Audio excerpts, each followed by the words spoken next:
Okay, thanks for coming, and thanks to the staff that they have done such a wonderful job. Yes. I don't know how you did it. And it is my absolute pleasure and a privilege to be able to introduce Anne today, and that's only because Elaine, the owner of the store, is not here. And fortunately, she's sick. So I'm replacing her. I'm very glad about it. I have been following Anne, of course, for years, as all of you have. From the very beginning, when she was not even a novelist, she had a great following in magazines, where she was publishing all kinds of articles of all kinds of themes, very poignant and beautifully written. And that gained her a readership that later followed her into fiction with great fanaticism, I would say. Her readers totally adored her. And if you have read one of her books, you will immediately buy all the rest. I wish I could say that about mine. I can say that about yours. No. She's a writer, she sells books. She's a bookseller, that's why she's saying that. She has 6 novels published that we have all read: The Patron Saint of Liars, Taft, The Magician's Assistant, Bel Canto, Run, and State of Wonder. And 3 books of non-fiction: Truth and Beauty, What Now, and the book that we celebrate today, This is the Story of a Happy Marriage, a very tempting title for someone who has been married for 26 years. She has been the recipient of innumerable awards and fellowships, and I'm not going to list them because we don't have a lot of time. But her books have been bestsellers in the New York Times Book Review, and she also has been New York Times notable books. She has been translated to more than 30 languages, and in 2012 she was named by Time magazine as one of the 100 most influential people in the world.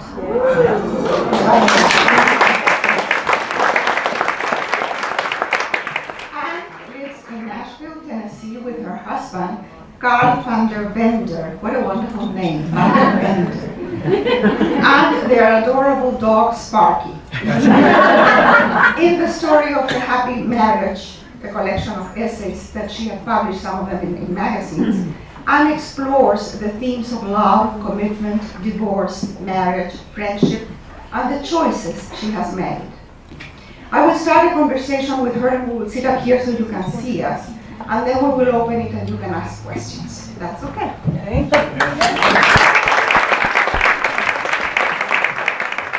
anybody is having trouble seeing, please feel free to move into the aisles and fill the space so that we want you to be able to see them. Which aisles? Oh, there's a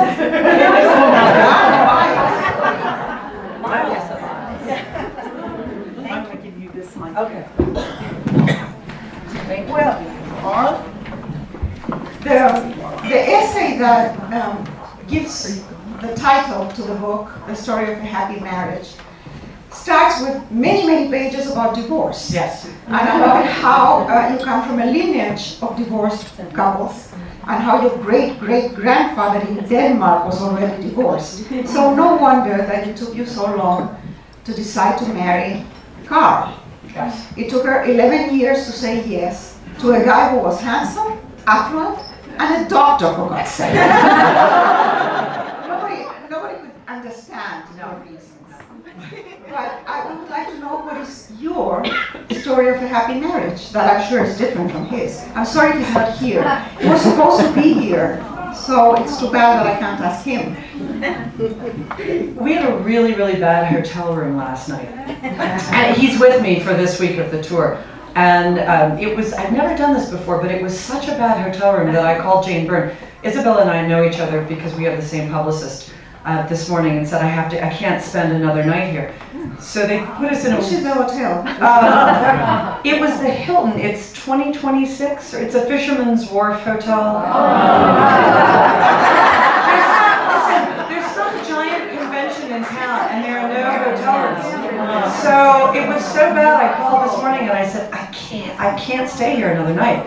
So they moved us to the nicest hotel room I've ever had at the Fairmont, overlooking the bay. And at which point we got in there, and my husband's obsessed with boats. And he looked out the window and he said, "Can I just stay?" That's why he's not here. But the reason that we're happily married is, oh gosh, the Reader's Digest condensed version. I got married when I was 24, I got divorced when I was 25.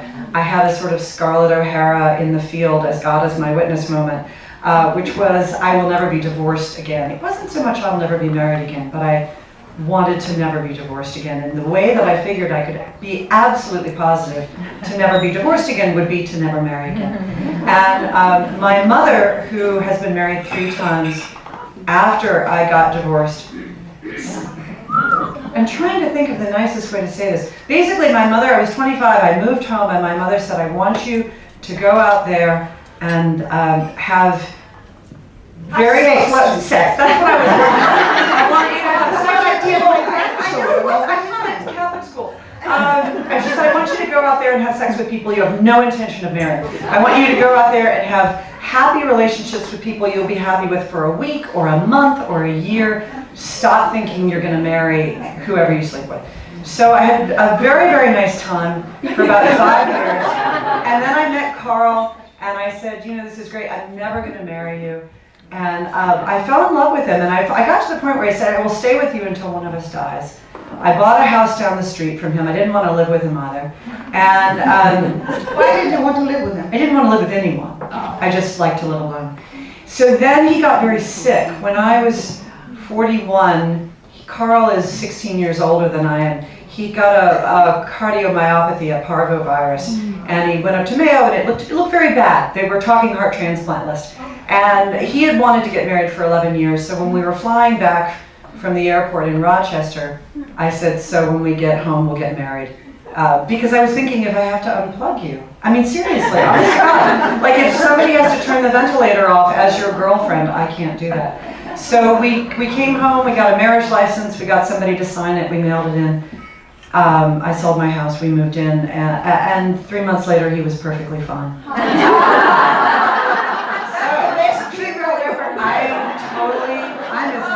As married can be. And I wouldn't have gotten married. It was, honest to God, it was the only circumstance under which I would have gotten married. And I love it. I love being married. Now, why does it work? If you want to live alone, and he can pretend that he's sick to get you. For 11 years, we lived 3 blocks away from each other. We were together every day. We had the kinks worked out.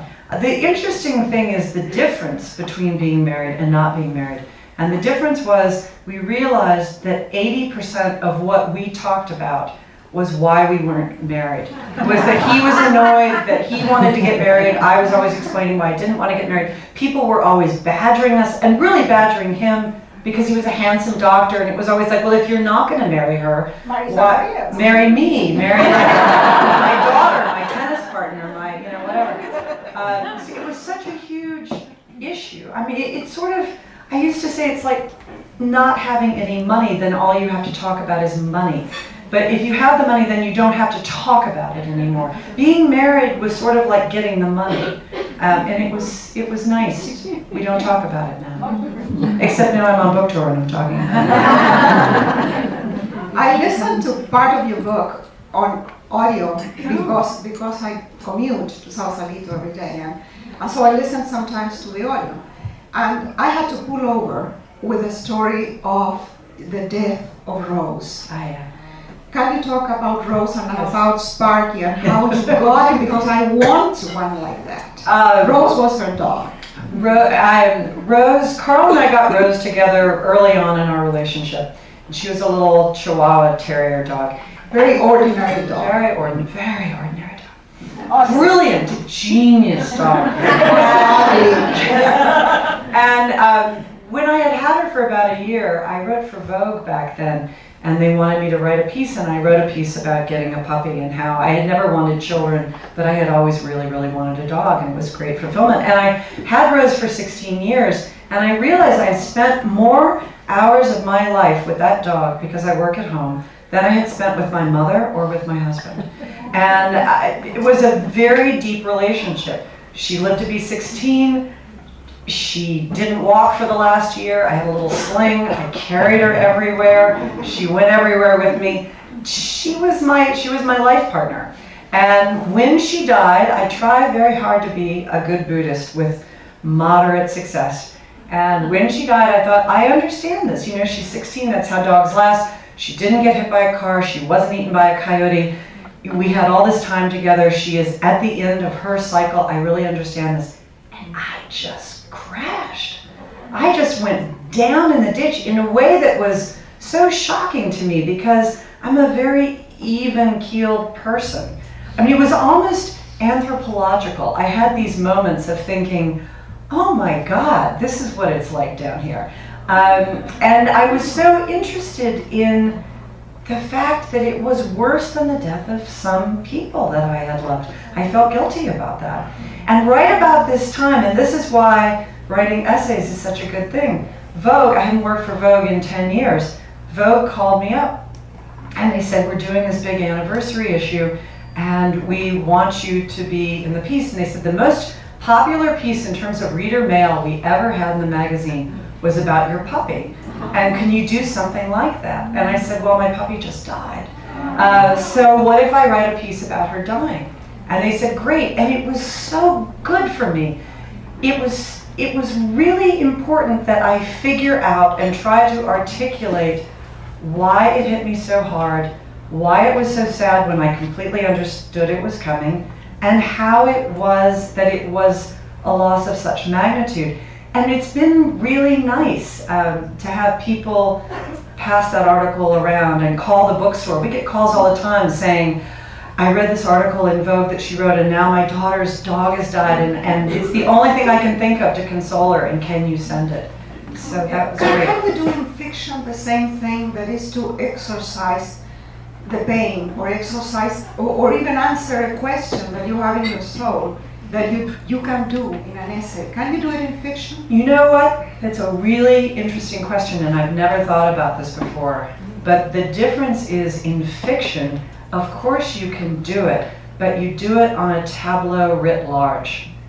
You know, the characters are huge, the circumstances are dire. It's so, everything in fiction is just more dramatic. But in an essay that is only an essay about your very old Chihuahua dying, nothing special. No, you know, it didn't happen on my watch. It didn't happen because I wasn't doing a good job. It was just life. It's dull. And that is tricky. You know? And what is the response of the readers? Is it more with fiction or with non-fiction? Well, it's certainly more with fiction because I'm a fiction writer, you know, and I don't have as many venues in But nonfiction. I am a fiction writer too, and the response of the readers is way more intimate and important when it's non-fiction, when I write a memoir. That's And interesting. I think that people relate to the memoir, to your memoirs, because it's their own lives. They know people like the nuns, like Sister Nini. They know people like your dad that was a cop. Yeah. It's so real. Yeah, I think that's true. And of course, this book has only been out a few weeks, so I haven't had that experience. With Truth and Beauty, I have. Which was a book about my best friend who died when we were 39. And yet, half the people with that book really love that story and love that friendship and think that's beautiful, but half the people come up and say it doesn't make any sense to me why you were friends with this very needy girl who was a drug addict. You know, why didn't you just dump her? So a lot of people, I feel like, didn't connect with that book in the same way. At a time when everybody was predicting the death of books and the death of bookstores, you decided with your partner, Karen Hayes, to open a bookstore, Parnassus, in Nashville, of all places.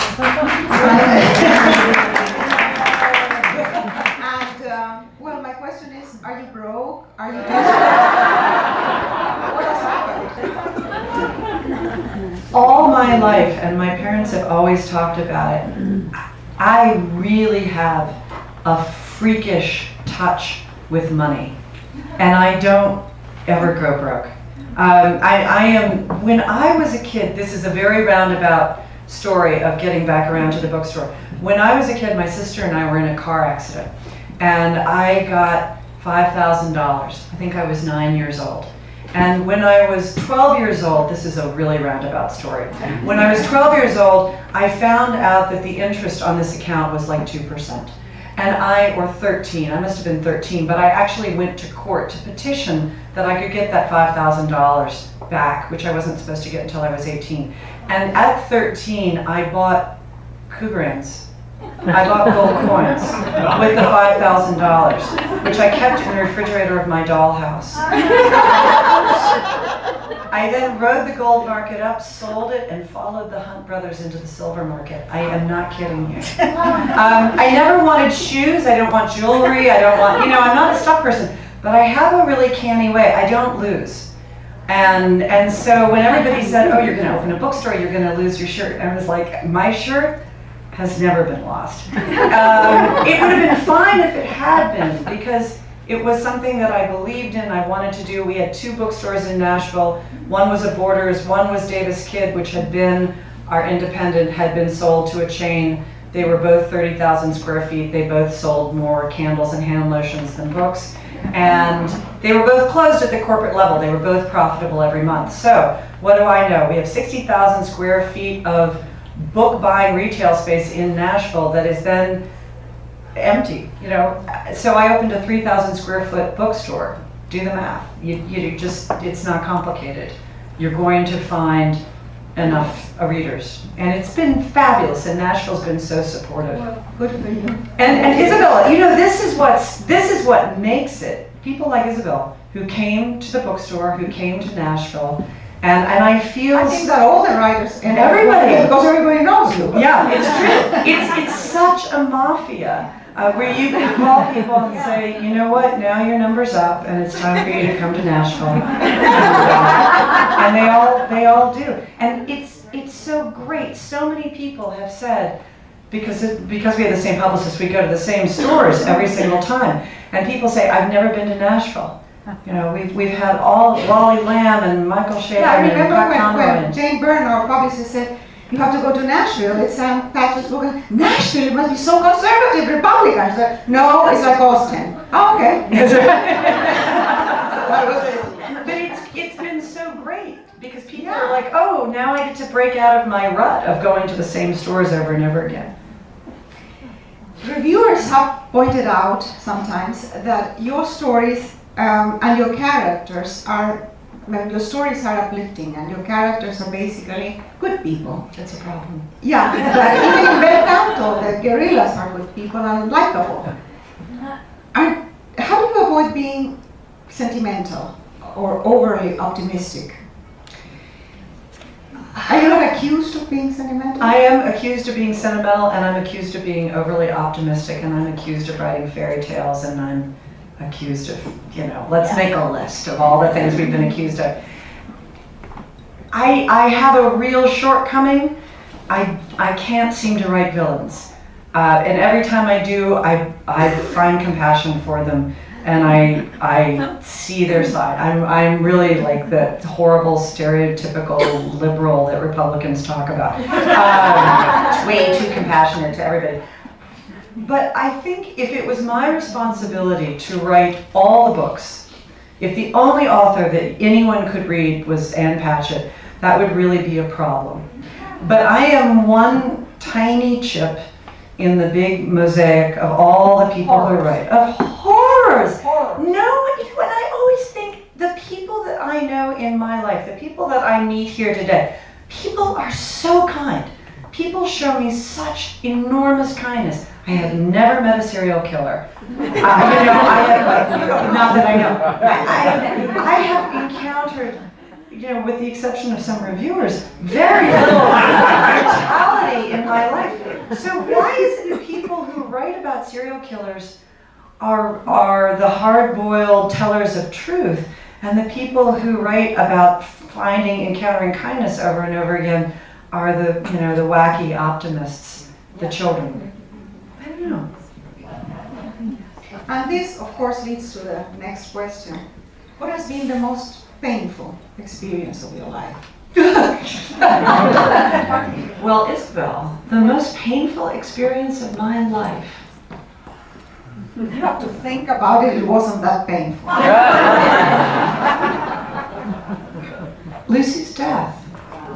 Lucy's death, I guess. Although Lucy's death, frankly, was very much like the death of my grandmother and the death of my dog, in that she was done. You know, her cycle of life was over. It was written. Can you tell the audience a little bit about her, because some people might not. Sure. Lucy Greeley and I went to college together, and then we went to Iowa to the Writers' Workshop together, and she had jaw cancer when she was 9. She had a Ewing sarcoma. She had a 2% survival rate, had a huge amount of chemo and radiation. One of the first children to go through all of that. She had 38 reconstructive surgeries over the course of her life. At one point, they took out her tibia and they put it in her jaw. They just strip mined her and pieced her back together. She was a genius, and her book, Autobiography of a Face, is a fabulous book. She was a real talking head. She was on CNN and MTV and the Today Show, and always talking about beauty. And she became addicted to OxyContin, and then she went to heroin, and she suffered, died, and was buried.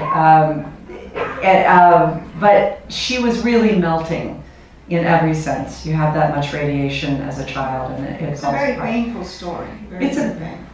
It is. Yeah, it is. It's one of your books in which there is not that optimism that one feels in your writing generally.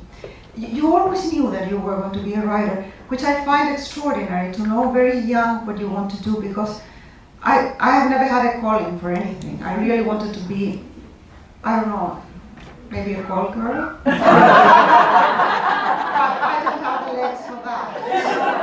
I love you very much. Really, the writing came just because there was no other choice. I was unemployable. But you always knew what you wanted. And you even decided very young, when in puberty, that you were going to have children, because your life would be dedicated to writing. Right. Have you ever been blocked, dry, that you're empty inside? I actually don't believe in that. Do you believe in that? I don't know. There are problems that are very hard for me to solve, and there are problems that take years for me to solve. There are problems that are, for my intelligence, unsolvable.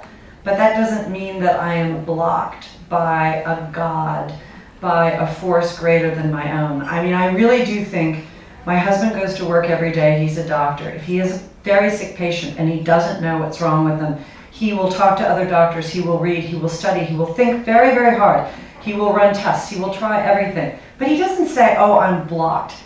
And either he can help that person, he can solve the problem, or he can't solve the problem. So there are problems I can't solve, but I don't think it's because I'm blocked.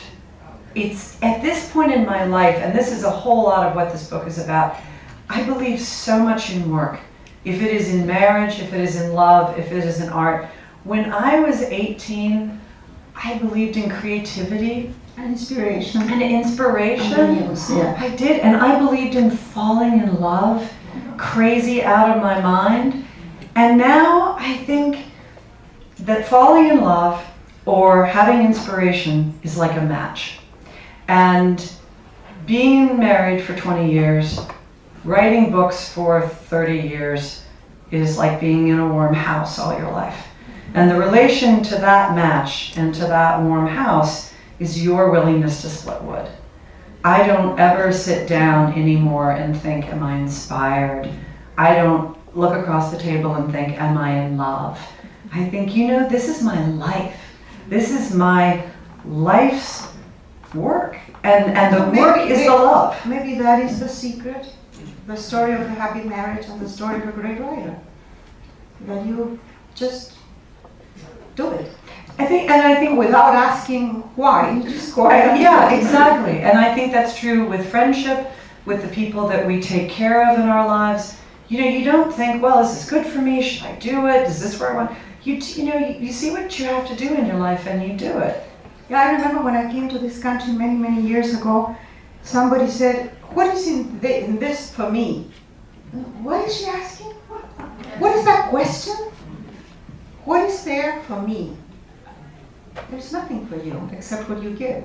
Right. Yeah, that's what you get when you give. No, I believe that so much. It's really, karma is beginning to make more and more sense to me, just as the outcome of your action in life, the direction you're going, and all that puts forward.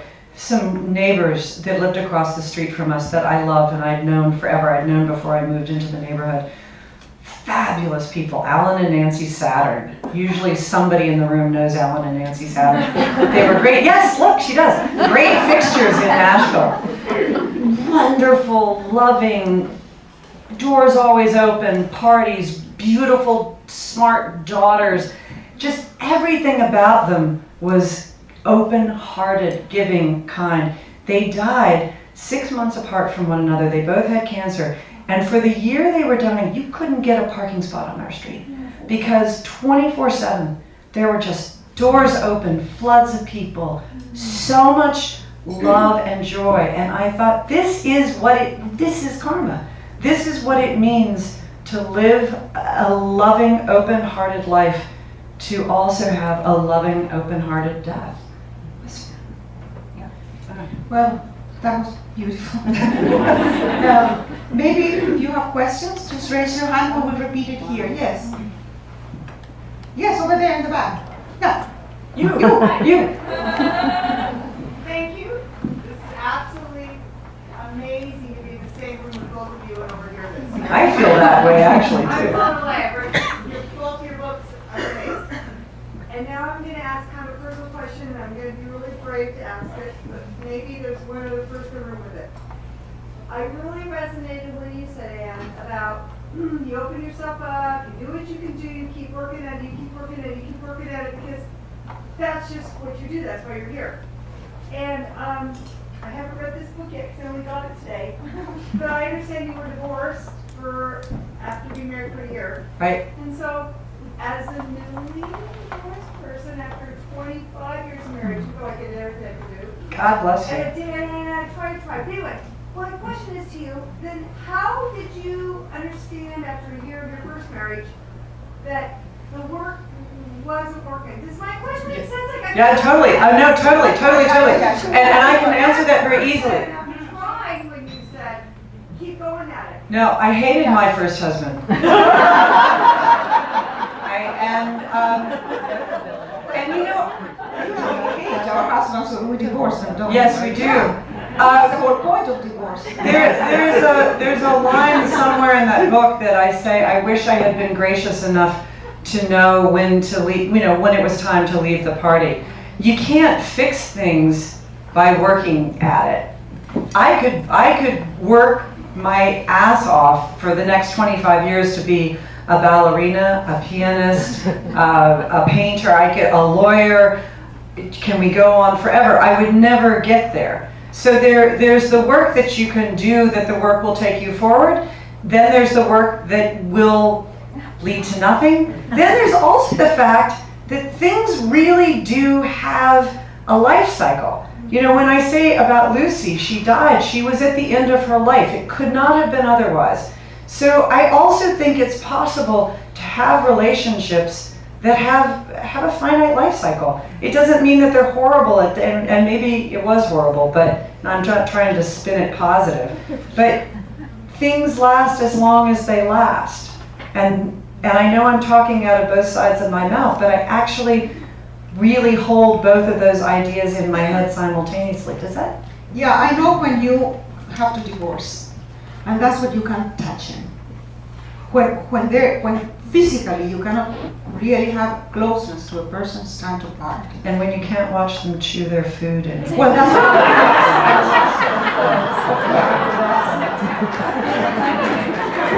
that gets a big round of applause. Yeah. Someone told me that actually is, it's like a bona fide psychological people thing. who don't flush the toilet, you have to divorce them. Yes, or wash their clothes. Okay, I wanted to ask this question the last time you were here, but I was so mesmerized with you, I couldn't. The time is now. Yes. So, in Bel Canto, they were going to make a movie of it. Yes. And what happened with that? Okay. The question is, what about the movie of Bel Canto? It doesn't exist. The people who optioned it actually bought it. So I don't own it anymore, it's gone. I have asked that I not be informed about it until I open up my local newspaper and see that it is playing at the Green Hills Cinema. It has been, there have been 10 scripts, 10 directors, 10 actresses. It has almost been a Broadway musical 3 times. It has been mounted as an opera 3 times. Supposedly it will be at the Chicago Lyric Opera in the winter of 2015. It's just like herding cats. I have no esprit de corps. The reason I became a novelist, I don't enjoy working with other people. I wish them well, and I could care less. And I don't sell my books to the movies anymore because I realized in my very, very happy life of work, my only area of unhappiness was my interface with the film industry, and it's done. I say the same. In the back. Oh, good for you. Yes. Hi, I'm a young writer who's in college right now, and I was wondering what you found to be the most helpful to improving yourself as a writer and entering the writing world as a professional, and just sort of what was the most helpful experience you had, what would you suggest? Could you hear the question in the front? What was the most helpful experience of being a writer, and what advice would I give to somebody who was in college and writing? The advice that I would give is volume in both your reading and your writing. Just read more and more widely than you ever thought possible, and write 10 times more pages than you ever thought possible. Because I think that we are all like a pipe with a bunch of sticky gunk, and you have to just keep pushing the water through and clean it out and get used to writing. Slowing down is for later. You should revise, but don't hyper polish. Don't think I'm going to get this perfect and send it to the New Yorker. Write it, learn from it, put it aside. Write it, learn from it, put it aside. Strip yourself of all preciousness. And the very greatest thing for me personally about this book is there's an incredibly long essay in it called The Getaway Car, in which I take every single piece of writing advice I know, from how to make yourself work, discipline, inspiration, writer's block, whether you should go to an MFA program, how to get an agent, how to get published. Every single thing that somebody asks me at an event, or when my husband comes home and says, I have a patient whose daughter wants to be a writer, she's 9, she'd like to have lunch with you every week for the rest of the year and see if, she wants to be a writer. And I said, I'm going to put it all in one place so I can say, there it is. So that is the advice. Do you believe in that volume when you're young? Absolutely. When I'm asked that question, I say it's like training to do sports. You train to Right. be able to play the game.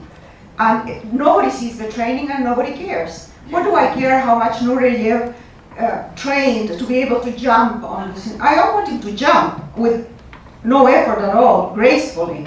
That's what happens with a writer. You write, train, and there's one page that maybe is beautiful. I say that all the time. I always say if I came out here and did a perfect grand jeté, you wouldn't look at me and think, wow, was that the first grand jeté you ever did? Not. But if I write a book, people will say, where did you get that wild inspiration? What muse whispered that one in your ear? 30 years of writing. That's the exact the 30-year muse. There's a place in your book, The Patron Saint of Liars, in the first part, and I think it's a wonderful book, where you go into the present tense. This is when he's finding the spring, I think it is. And it's unusual, and I don't think I've seen it in your other writing. And so what are you doing there, and does it work? When did you read this book? I reread it recently. How recently? The question is about the patron saint of liars and the use of the I read that a present couple weeks ago. A couple weeks ago. Yeah. Okay. I'm going to be 50 next week. And I wrote that book when I was 25. That was the last time I read it. I mean, why did I put it in the present tense? Probably because I forgot to clean it up.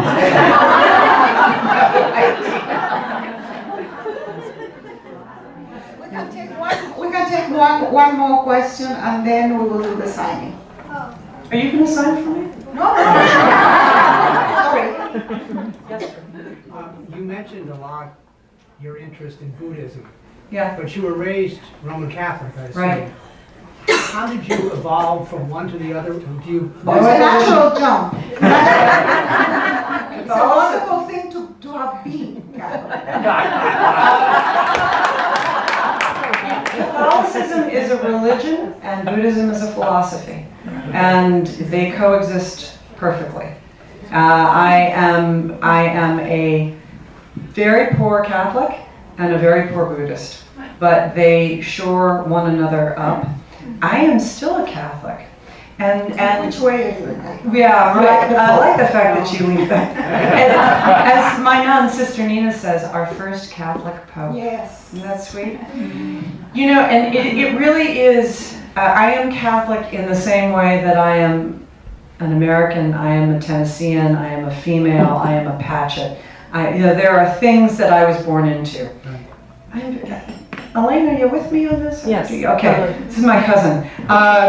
And as much as I despise almost everything the church stands for, but it's mine, you know, and if Mitt Romney had won, I wouldn't have moved to Canada. I wouldn't have, no matter how much I might have said it, because this is my country, it's my religion. The beautiful thing about this is the last essay in this book is about the nun who taught me to read from first grade through third grade, and we found each other again 10 years ago. She's 81, she is my best friend. We are together all the time. And she is the Catholicism that I love. She The Catholicism of service. absolutely visits the sick, tends to the poor, teaches children to read. My stepfather fell a couple of weeks ago and broke some ribs and was in the hospital, and she went to see him. You know, she just it never would have occurred to her not to go. And really, when I think about Catholicism, that's what comes to mind. It's a beautiful, loving thing. And when I think about Buddhism, it's about trying to have peace of mind in Oh, it's my life. about green tea and organic buns. This is the other thing that's so interesting to me about Sister Nina, and my whole fantasy life revolves around the fact that I think someday I want to go to an ashram, someday I want to go off and meditate for a week, someday I want to just sit in silence. And then I look at Sister Nina, who was born in Nashville, went into the convent at 18. Every single day she sits down and is with God. Every single day she walks the walk and with love and joy and loves the old vow of poverty and has no regrets. I've never met anyone who has just no regrets. And I think that really is better than getting some new Lululemons and going off to the ashram. That's like the truth of being a decent person. Well, thank you so much.